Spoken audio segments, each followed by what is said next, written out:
Daryl, I'm so glad that you're here today in Break Room. And we go way back of being connected about 5 years now. So I'm really thrilled to have you on because your career journey is so inspiring. But I want listeners to go back a little bit and understand you and where you've come from and kind of starting at the beginning of your career. So, can you Yeah. tell us a little bit about after college? What did that path look like for you?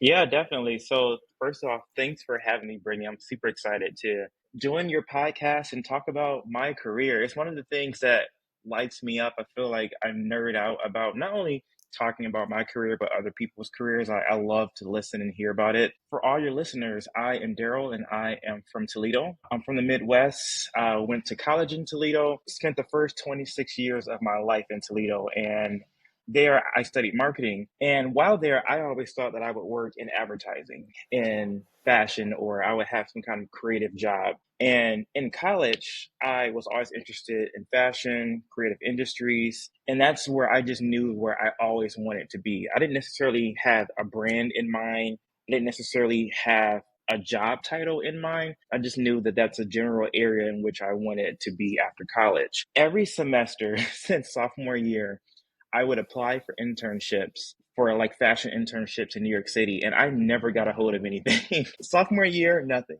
Junior year, nothing. Senior year, nothing. And then as I started approaching graduation senior year, that turned into applying for full time jobs. Still could never get a hold of anything. But however, I started my career out of college working in a Fortune 500 company in the automotive manufacturing space. And I was working in corporate communications. Prior to that, I had never even heard of corporate communications, didn't know what it was, didn't even know that it existed, didn't even know to like think that that could be a job or a thing. But what I found with that role is that I liked it and I was good at it. And so I think starting out in that position, my career kind of just continued along that corporate communications track. So it wasn't what I planned. It's kind of what I just fell into. And then I discover, oh, wait, this is not too bad. And I'm pretty good at it. That's why that openness to those possibilities can really open these doors that you didn't even see were there. Hmm. So it's so fascinating that, again, you have this plan, but years later, you came back to fashion. We'll kind of get there in a few minutes. But I'm so curious because a lot of professionals struggle with the transition and Hmm. how to get to the next place. I'm curious for you. You started in this automotive space, but you're not in that industry anymore. And you've really pivoted into actually more of that vision for yourself. So, can you just take us through a little bit how you started to make that transition into that dream space that you wanted to go into? Yeah, totally. I think that for me, it boils down to three words. I think one is clarity, two is having focus, and then three is being flexible. So for me, like as I said earlier, how I always knew that I wanted to work in fashion or I wanted to be in a creative space. While my first job out of college was not that, it was Mhm. automotive manufacturing. I started to do things while in that job that I thought would make me more marketable to get into fashion. So while in the automotive manufacturing company, I created a men's fashion and lifestyle blog. And so I was taking photos of my own outfits and I was creating blogs and things like that about men's fashion and lifestyle. Mhm. And for me, I looked at it as that could be a way for me to showcase my interest in the industry, showcase my knowledge of the industry, and to just showcase my visual eye and my own creativity that I thought would help kind of serve as a portfolio to help me get into the industry because I knew if I'm applying for fashion jobs, I need to have something that shows my interest of the Mhm. industry or my knowledge or my creativity. And for me, that fashion blog was supposed to serve that purpose. That's one thing that I did while at the automotive manufacturing company, knowing that I'm going to do this to help me get to there. But then, there are many other things that happened during that time period, kind of unintentionally. While at the automotive manufacturing company, I had still been connecting with people on LinkedIn, networking, nurturing relationships. Because I discovered in college early on that if I want to work in fashion, I cannot rely on my university to help me get those opportunities or to help me get to the industry because I'm in Ohio, I'm in Toledo. The professionals aren't there. the internships aren't there, the job opportunities aren't there. And when I'm going into the career fairs looking for job opportunities or internships, the companies that I'm interested in, they're not on campus. Yeah. So I realized early on that, okay, Daryl, in order for you to do what it is that you want to do in your career, you're basically going to have to take matters into your own hands and build your own network from scratch, find your own connections, find your own opportunities. And the way that I was able to do that initially was through LinkedIn. That's how I was able to really build an entire network base of professionals in the industry from scratch, is through the LinkedIn platform. As I started to network on LinkedIn and start to find success with utilizing the LinkedIn platform, I started to talk about it. And I Hmm. started to create content on LinkedIn about networking, about soft skills, about nurturing relationships, about personal branding. And I was just talking about the success that I was experiencing on LinkedIn. And through doing that consistently, unintentionally started to brand myself as the LinkedIn guy, which then led me to doing workshops on LinkedIn and how to maximize the platform, how to create content, how to network. And so I started simultaneously doing a lot of that while also at the automotive manufacturing company. And then 2 years into my role at the automotive manufacturing company, I decided a year from now, I'm going to pack up my bags, I'm going to put foot to pavement, and I'm going to move to New York City to find opportunities in fashion. And so within that year, I took on a part time job at the mall while working my full time corporate job Oh. to save up money, pay off debts. My job at the mall was at American Eagle. So my plan was that a year from now, I'll move to New York City and maybe I can transfer from the American Eagle store to work in corporate at American Eagle. Mhm. So that was the plan. So fast forward 11 months later, I am feeling good because I am interviewing at a few large brands in New York City, made it to the last and final round of interviews at one of the companies. Then I put in my 2 week notice at the automotive manufacturing company, and then COVID happens. So Yeah. now all my interviews, poof, gone, wiped away. And now I'm jobless because I left my job willingly, and I went through a long 7 months of not working. And I was so distraught because I made it to the last and final round of interviews for one company, and I knew it would have been with their chief communications officer. So because I didn't make it to her to have an interview, I just connected with her on LinkedIn, and that was that. Fast forward 7 months, I get an opportunity at LinkedIn. So LinkedIn is the reason why I moved to Chicago Hmm. instead of moving to New York City, which was my plan originally. Now, while at LinkedIn, early on, I still knew, okay, this is not what I want to do. I want to get into fashion. And so while at LinkedIn, I was thinking through how can I leverage this opportunity to ultimately help me get into where I want to be. And Hmm. so I knew I had corporate communications experience. I had created content for corporations and executives. I, at that time, was kind of like a LinkedIn nerd. Like I was seeing success for myself on LinkedIn. So I figured, well, why don't I just create a business where I will partner with professionals in fashion and fashion companies to create LinkedIn content, because who more credible to do it than someone who already has the experience and someone who works for the LinkedIn platform. So that was kind of like this game plan I devised in my head of like how I'm going to get into fashion. So it's crazy how things work out. So that was December of 2020. Fast forward, I think it was maybe 3 months later. So now it's March of 2021. The lady who I was supposed to interview with at the company in New York City a year prior, she reaches out and she's telling me, hey, Daryl, I'm no longer at the company anymore and I'm doing some consulting with some fashion brands. And what I realized that many of my clients need help with creating LinkedIn content. And she's like, you and I have been connected on LinkedIn for a year now. I've been seeing your content and I know that you work for the LinkedIn platform. And she says, if you're interested, I would love to plug you into my clients for you to provide some LinkedIn content support. Little did I know her clients were Neiman Marcus and Kendra Scott.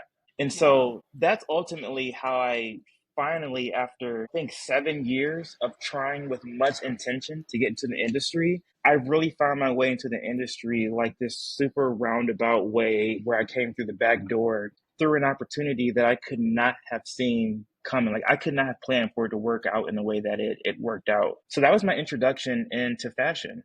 Oh my gosh. I'm sorry if I that was a love your long, story. drawn out story. No, this is like, I'm just sitting back because, again, Daryl, we got connected back in 2020 on, LinkedIn when I was Yeah. at L'Oreal, and I didn't know all those details. What stands out to me so much that I think would resonate with a lot of people right now who are either laid off or just feeling stuck for a long time is like that Mhm. resilience piece. That piece of your journey is so profound. The fact that you left your stable job for 7 months, instead of just like kind of going back or giving up or trying to just get another job, you stuck with that vision. And I'm curious, like, what do you think helped you just kind of stick with this vision for yourself? Yeah, I will say it's hard. It's not easy to do, especially during that time where it's COVID and Yeah. everyone felt like life was upside down. Like you didn't know people were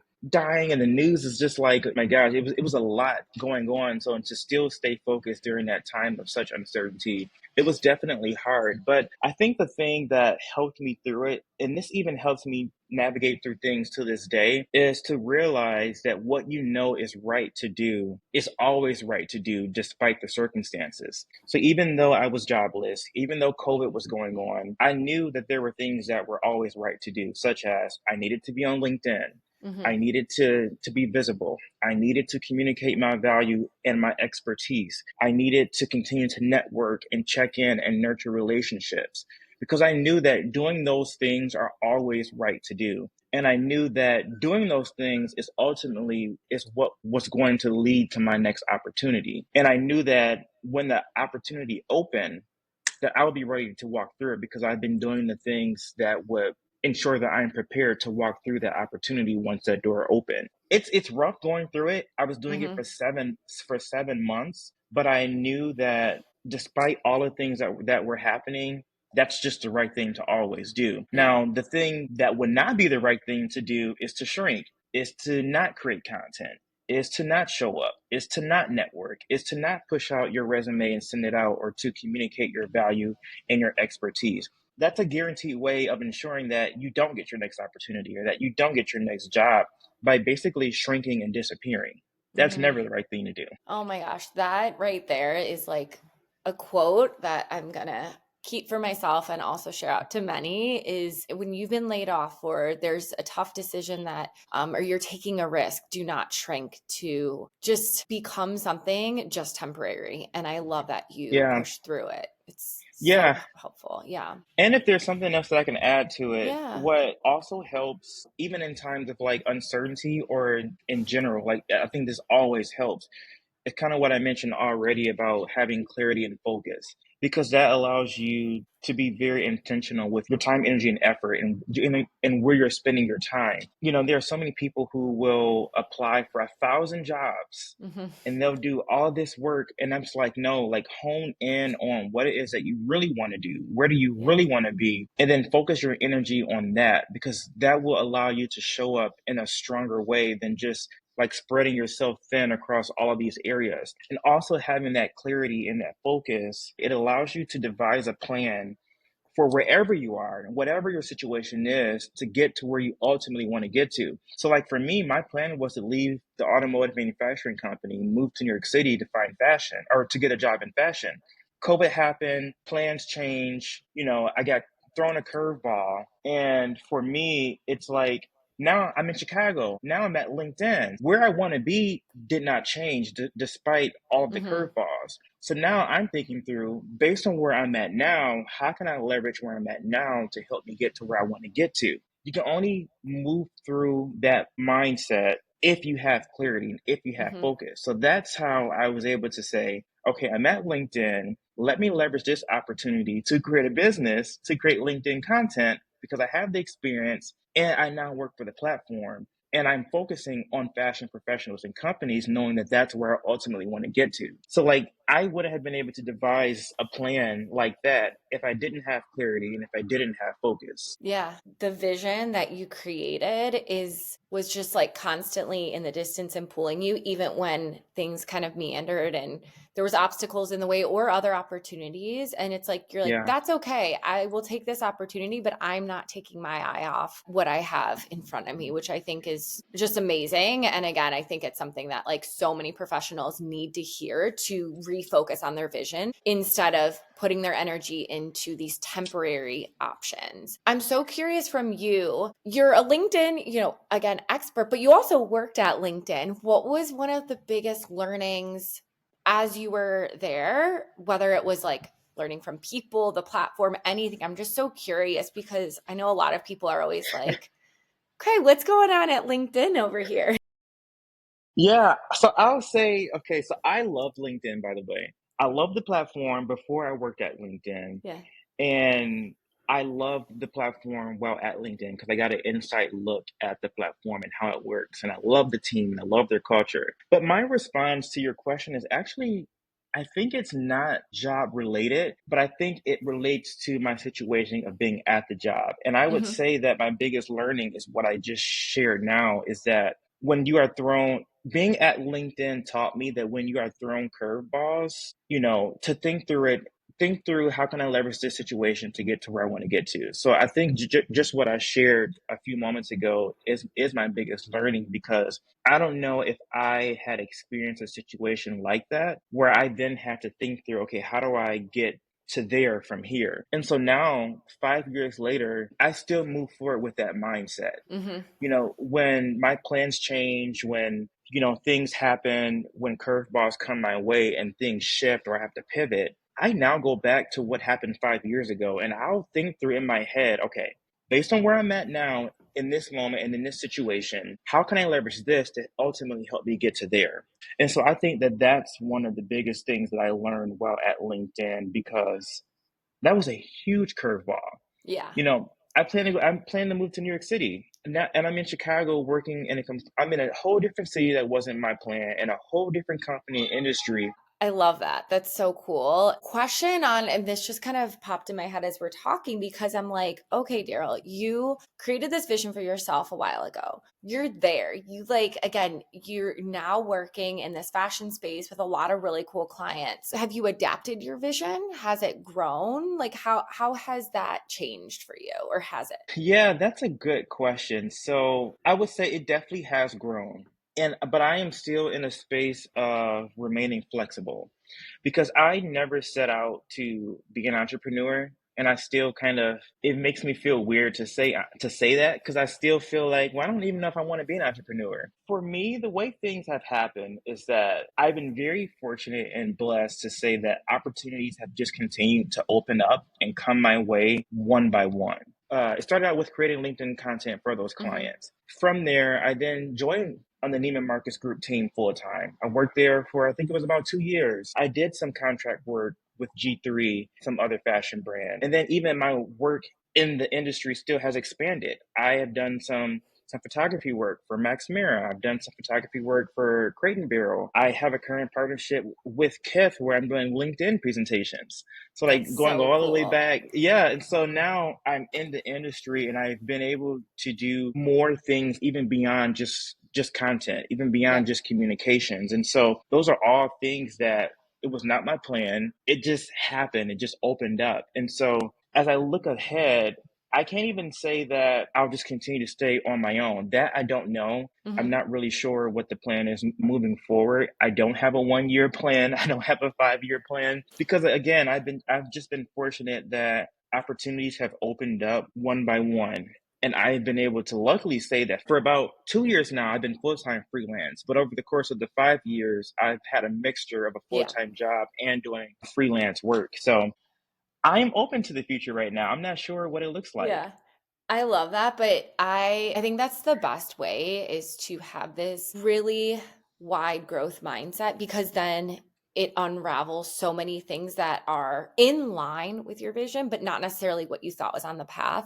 Hmm. And one of the biggest things I always say is again, I've been on the hiring side for like over a decade, and I would always get mad at hiring managers that ask the question, where do you see yourself in 5 years? And some hiring managers hold that against candidates if they don't answer in the specific way of I want to grow my career with this company And it's like, well, that's unfair because I think Yeah. the real beauty in that 5 year plan is actually not knowing. So Yeah. I regress, but that's kind of, I think it's a phenomenal approach because if you have that 5 year plan and sometimes stick to it, then I'm like, maybe you're closing yourself off. So for you, it's like, that's such a cool thing that it's unraveled Yeah. more. And the thing that's really crazy about me and my career that I kind of had a recent revelation on is that if you look at my resume or my LinkedIn profile, every single one of my jobs have been like a newly created job or a job that didn't exist before me.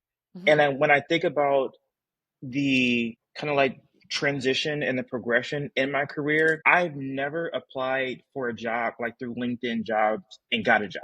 It Wow. all of my jobs have been through like a conversation or like, oh, we're looking for someone that can do what you do. Like, Yeah. let's like form this thing, let's form this job and like put you in it. Every single one of my jobs and freelance gigs have come about in that way. And so for me, when I think about what's next, my career track or the history of my career tells me that I won't know what's next because I've never known what was coming, even from graduation to now.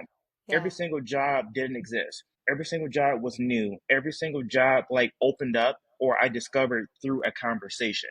It's never been, oh, I was on the job boards and I applied and then I interviewed and then I got the job. It's never been that for me. Yeah. So I don't know what's next. It probably doesn't exist yet. That is so cool though, but for professionals to understand that it doesn't have to be a posted job. And that is why your network Mhm. is truly this phenomenal open door. And if you Yep. don't stare into it and really leverage those relationships, check in with people, show your true value, then those doors won't open. Yeah. But it is something that I think a lot of professionals don't think about. They just think that company, I Yep. didn't see a role posted. And it's like, go around kind of the stage, if you will, behind the scenes. And like, Yeah. you would be surprised at how much is hidden from just not being posted. So I love that so much.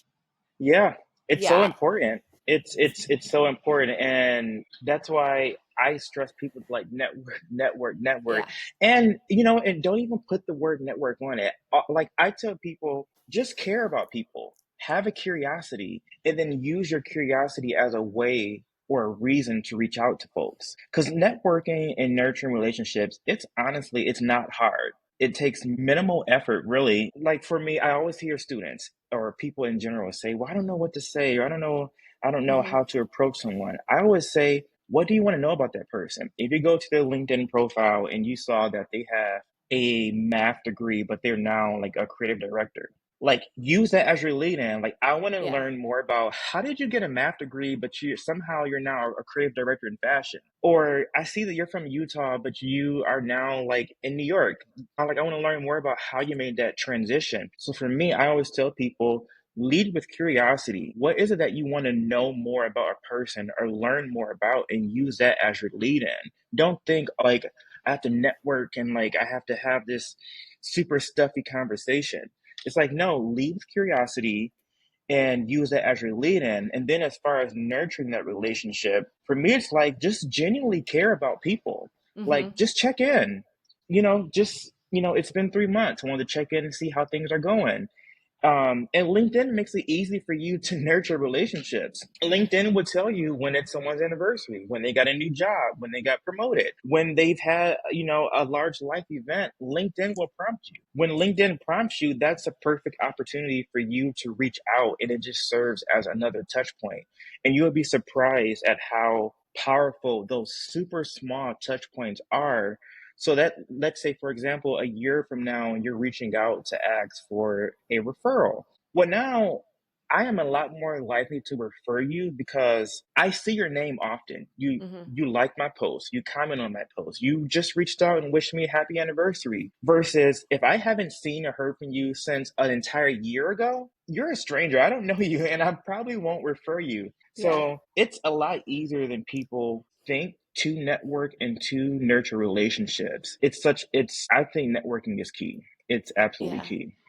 And a big gem that you dropped for listeners, ask questions. Questions are so powerful. You don't have to pitch yourself. You don't have to have Yep. paragraphs about yourself. It's actually not that at all. Like you said, it's just Yep. about looking at someone and being curious. And to Hmm. your second part about the authenticity, Daryl, we've been connected for 5 years. I interviewed you when I was at L'Oreal. COVID hit. That was one of the unfortunate situations. But the fortunate thing is that we have been connected for 5 years because Yep. you genuinely and myself, like I love following your journey. I moved to LA then at the time and we stayed connected again all Yeah. through LinkedIn. And so, but it's those authentic moments that we've checked in throughout the years. Hmm. And just again seeing your work grow, it's been really cool. So it's like another thing is when you are part of someone's network, be their support to cheer them on, because that's how I feel like we've been for each other. Again, we've never even met in person, but just Yeah. following each other's journey, you can do that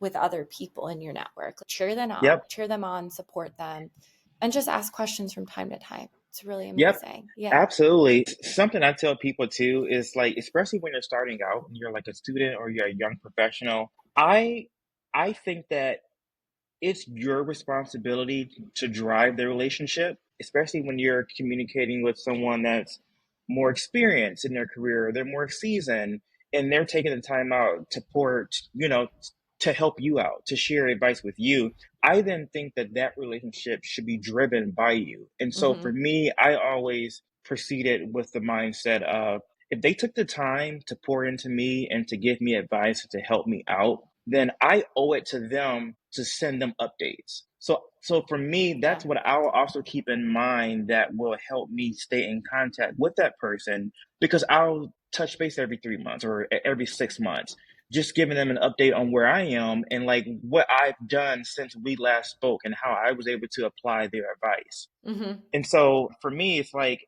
I know a lot of people will fall off because they'll have that initial conversation and then they'll fall off and they'll never reach out or they'll never touch base. But it's like, no, I feel like that they invested into me. And so I owe them to let them know that their investment wasn't a waste. Yeah, yeah. Such good advice, Daryl. And your story is just amazing. Again, I'm from Ohio. I grew up in Ohio, and I will say it's not an easy transition to leave, but when you do, it's really inspiring. And I hope and I know this will inspire many professionals out there, whether you're from the Midwest or wherever you're at. I want people to obviously, this will be in the show notes, but I want people to connect with you, follow you, all of that. But where can they find you? Should they go to LinkedIn? Are you showing up on Instagram these days, TikTok? Where can people connect with you? Yeah, so you can connect with me on LinkedIn. You can connect with me on IG. I am Dapper Daryl on IG. You can connect with me on YouTube. I'm also Dapper Daryl on YouTube. My YouTube content is a little bit different than the